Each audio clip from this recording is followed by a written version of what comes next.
soft वाचला हो काय काय जाते त्या सेटिंग मध्ये घोळ झाला दादी काय चाललं होतं आपली कसली ब्लेंडरनं का बोल हा ब्लेंडरनं टकीट म्हणा बघा आता ब्लेंडरनं जाते घासायला तर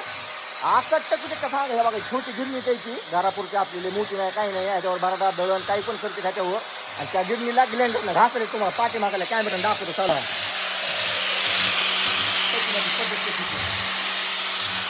काय दळण चांगली आहे ना काय हो काही ज्वारीचं दळण मध्ये टाकली होते ना ज्वारी भरडा जेवला म्हणून चालू हे टाकवायला गिरणी जाते माझं थंडी हात त्याच्याकडे पहिली हा तर मोठ्या गिरणी काय मग थंडी हातड्यानं बर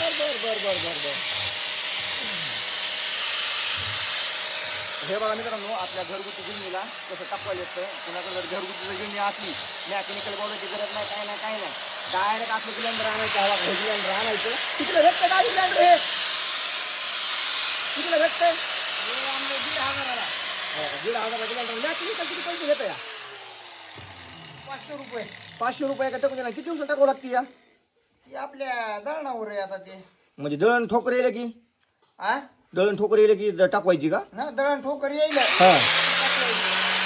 मित्रांनो दळण ठोकर येईल की टाकवायची म्हणजे गिरणी त्याच्यासाठी आपली सिलेंडर लागते छोट्या गिरणीला आणि पलीकडे बात खायचं ना ती गिरणी का म्हणून तशी होय तिला काय झालं या बस तिथे बी गाचे खराब झाले पण मित्रांनो तिथे गाचे खराब होतं गाडीचा प्रोग्राम चालू आहे गिरणी टाकवायला तर आपल्याला कमेंटमध्ये नक्की सांगा गिरणी कशी तिथे पण काय करते मोठ्या गिरणीला थंडी हातरावं लागतं आणि चष्मा खाली माणूस लागला चष्मा खाली गरज नाही काय नाही गात्याला काय रेषा पाहिजे दाखव ओके झालं का असं पाहिजे दिमाग माणसाला आत्मनिर्भर भारत आत्मनिर्भर दुसऱ्या जीवावर बसायचं ना बाबू हे स्वप्नला गाळात पडलाय ना दाजी कोण्या ह्या स्वप्नला काही फरक पडत नाही त्याला